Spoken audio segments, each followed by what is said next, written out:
Hola amigos, que la paz del Señor esté siempre en sus hogares. José Moreno, servidor del Eterno y también de su pueblo.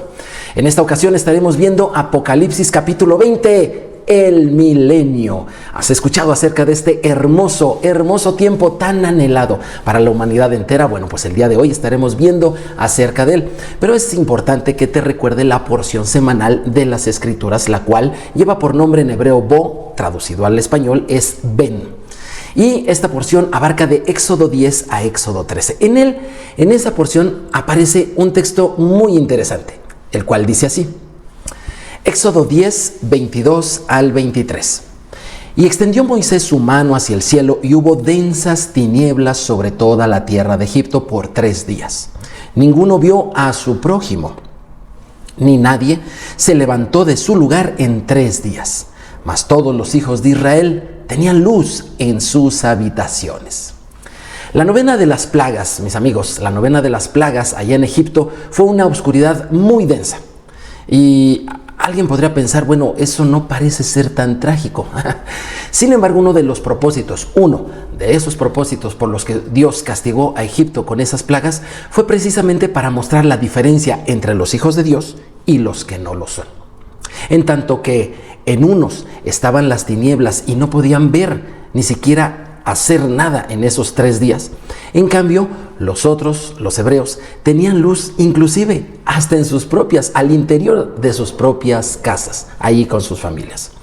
Esto lo podemos entender para el día de hoy, en que Dios permite también la maldad en este mundo, si te lo has preguntado, por cierto. Dios permite obscuridad en este mundo también para hacer una clara distinción entre los que son sus hijos y los que no lo son. Aquellos que no lo son viven con un corazón oscuro, viven en tinieblas, no saben de las instrucciones de Dios ni elegir lo mejor para sus vidas. En cambio, aquellos hijos de luz, aquellas personas que están siendo instruidas por la palabra de Dios, disfrutan de esa luz, de esa claridad, de esa instrucción de la palabra con sus familias y al interior de sus casas.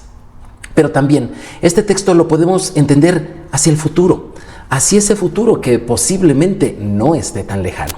Y es que una traducción más literal del texto no dice que no veían a su prójimo, sino dice, y nadie veía por su prójimo.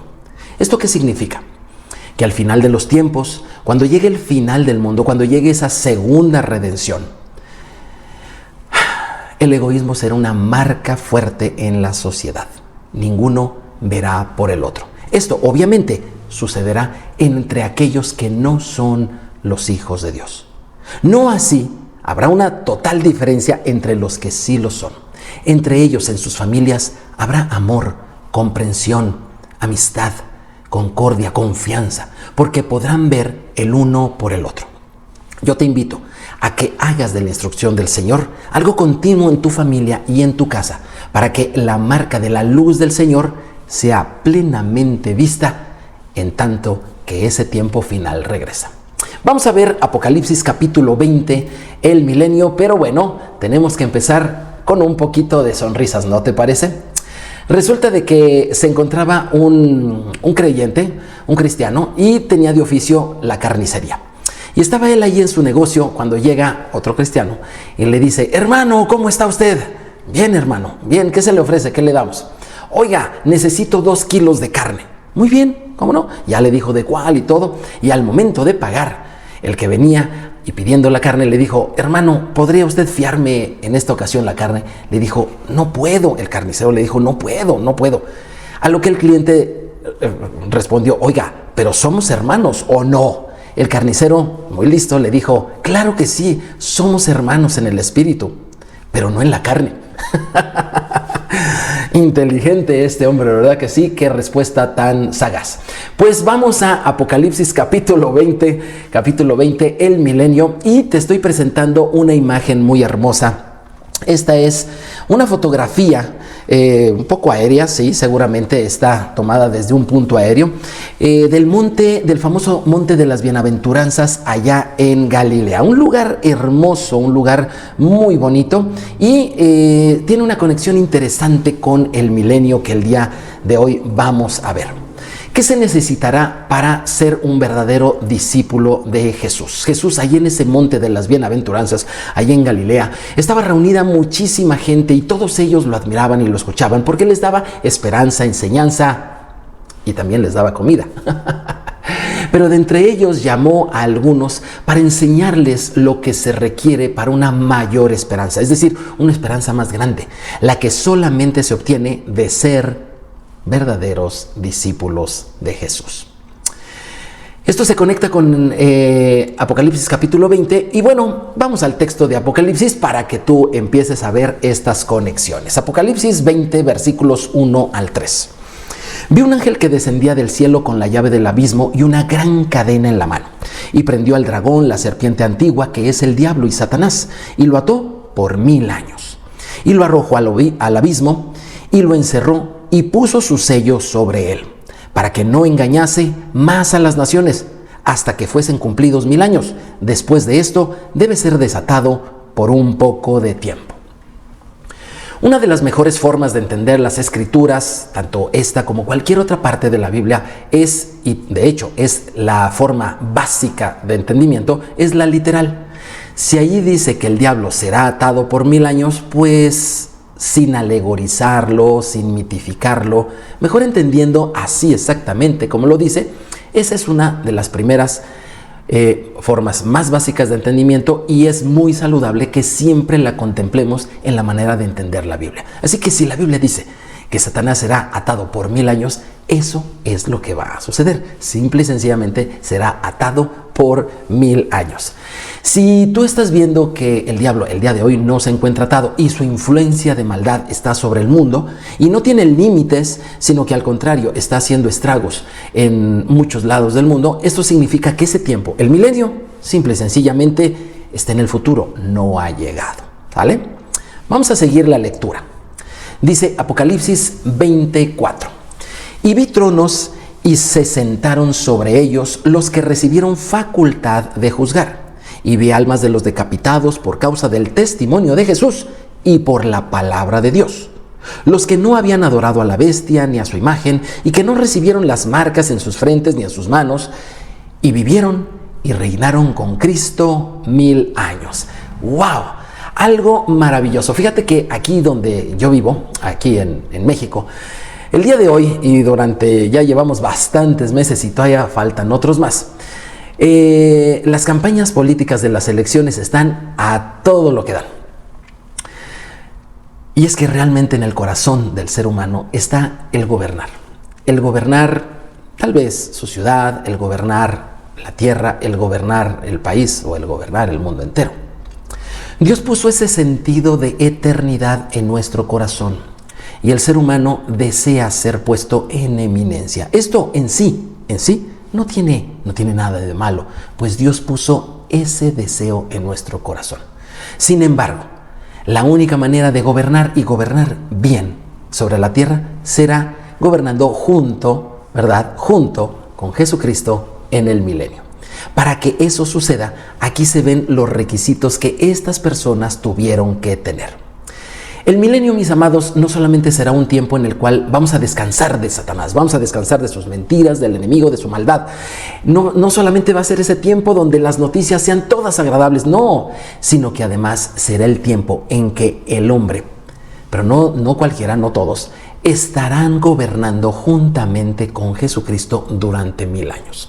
En el monte de las bienaventuranzas, te lo comentaba yo al principio, Jesús llamó a 12 de los que estaban entre la multitud para enseñarles lo que se requiere y que de hecho el texto de Apocalipsis ya nos lo dijo.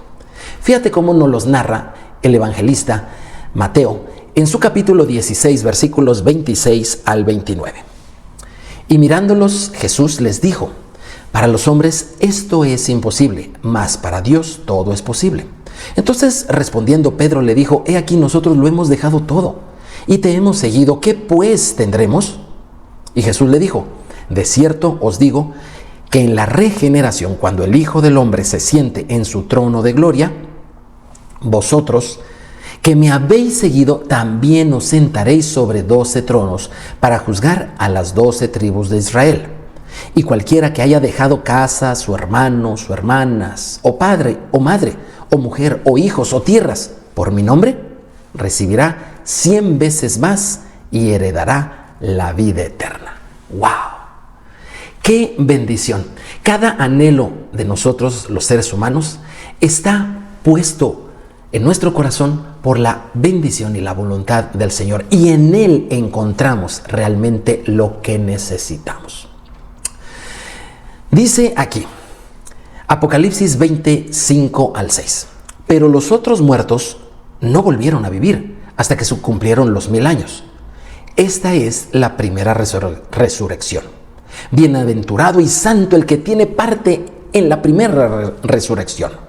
La segunda muerte no tiene potestad sobre ellos, sino que serán sacerdotes del Dios y de Cristo y reinarán con Él 1000 años.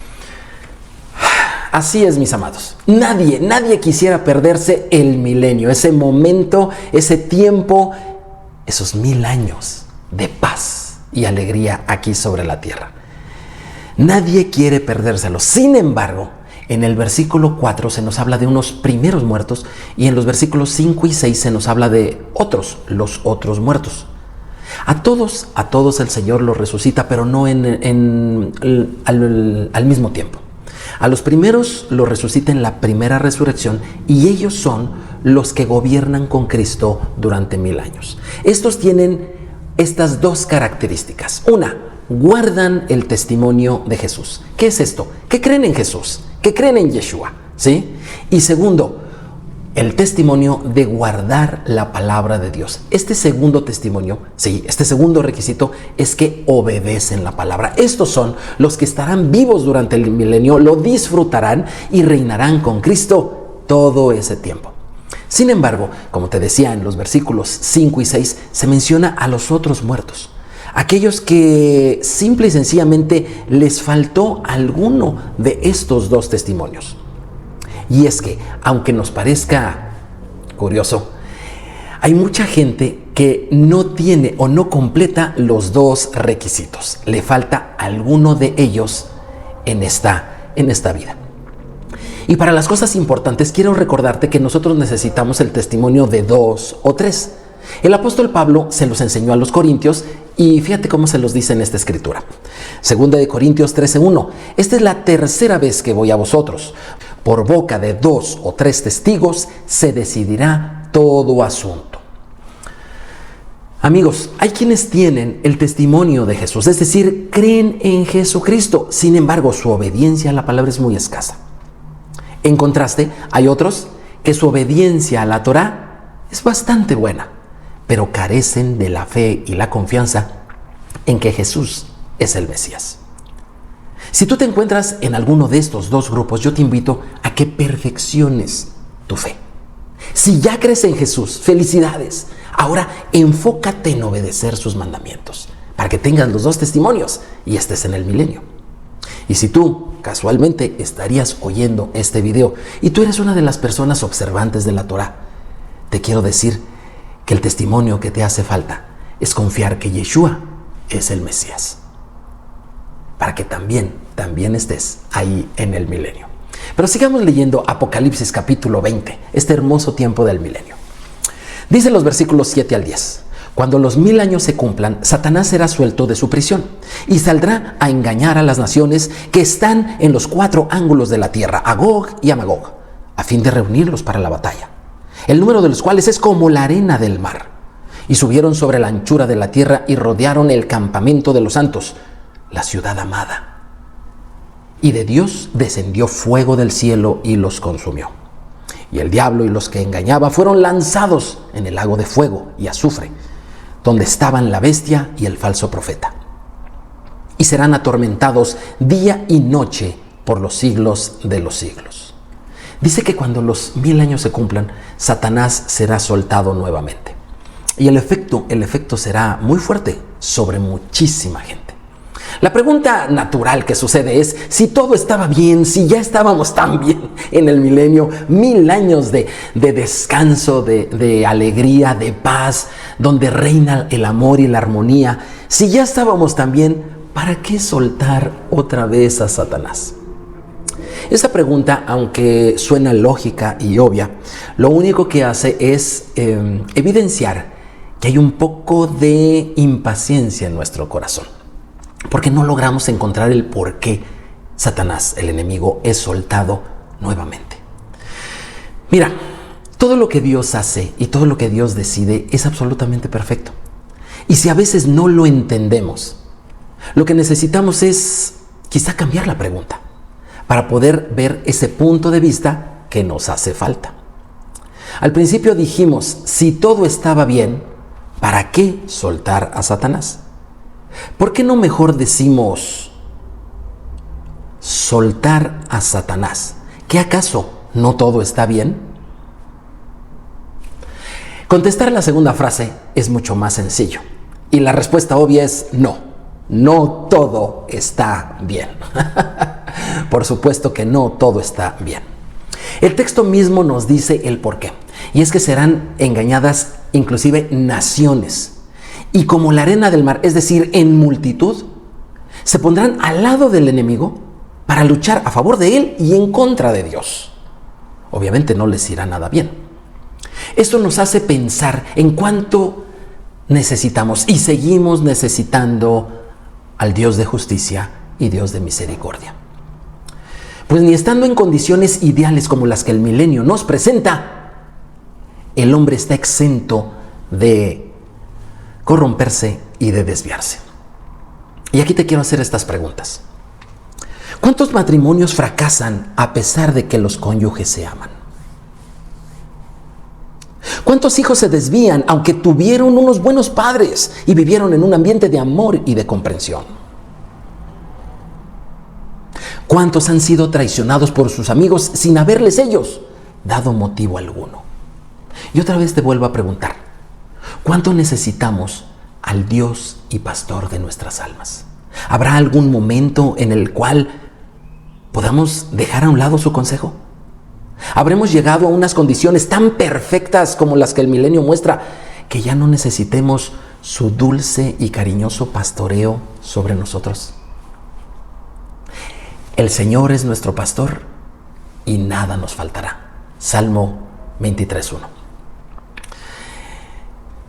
Y una expresión un poco más profunda de esta frase sería: el Señor es nuestro pastor y cuando suceda esto, entonces nada nos faltará. Sigamos leyendo la parte final de Apocalipsis 20. Y vi un gran trono blanco y el que estaba sentado en él, delante del cual huyeron la tierra y el cielo, y ningún lugar se encontró para ellos. Y vi a los muertos grandes y pequeños de pie ante Dios, y los libros fueron abiertos, y otro libro fue abierto, el cual es el libro de la vida. Y fueron juzgados los muertos por las cosas que estaban escritas en los libros, según sus obras. Y el mar entregó los muertos que había en él, y la muerte y el Hades entregaron los muertos que había en ellos, y fueron juzgados cada uno según sus obras. Y la muerte y el Hades fueron lanzados al lago de fuego. Esta es la muerte segunda. Y el que no se halló inscrito en el libro de la vida fue lanzado al lago de fuego. Mis amigos, ese es el juicio final. En la cristiandad tenemos una idea de que existe una lista, ¿verdad? Donde allí encontrarás tu nombre. Y si estás en la lista, ¡qué bendición! De hecho, hay una canción que dice: cuando allá se pase lista. Sin embargo, esta hermosa y muy esperanzadora frase no se encuentra en la Biblia. Lo que sí se dice que hay libros y se abren los libros, y entre ellos hay uno que se llama el libro de la vida. Para el hebreo Yehoshua y para el hebreo Yohanan, es decir, para Jesucristo y para el apóstol Juan, el libro de la vida no es otra cosa más que la palabra de Dios. Así es. Al final de los tiempos se va a abrir la palabra de Dios. ¿Y cuáles son los otros dos libros? O todos esos libros de los que habla. ¿Cuáles son todos esos libros?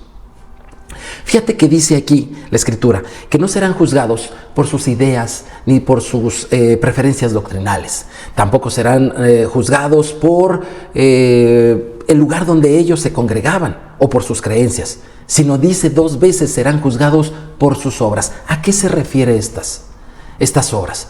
Se refiere a que si la vida de ellos, no es que si estuvieran en una lista, sino se refiere a que la vida de ellos estaba de acuerdo con ese libro de la vida. Como te dije, ese libro de la vida es la palabra de Dios. ¿Y qué de aquellos? ¿Y qué de aquellos que nunca, ni siquiera una sola vez leyeron la Biblia? El apóstol Pablo nos enseña con claridad qué pasa en esos casos. Romanos 2:14 dice, porque cuando los gentiles que no tienen ley, es decir, que no tienen Torá, que no han leído la Biblia, hacen por naturaleza lo que es de la ley, estos, aunque no tengan ley, son ley para sí mismos. Mis amados, Dios puso en cada uno de nosotros algo que se llama una conciencia.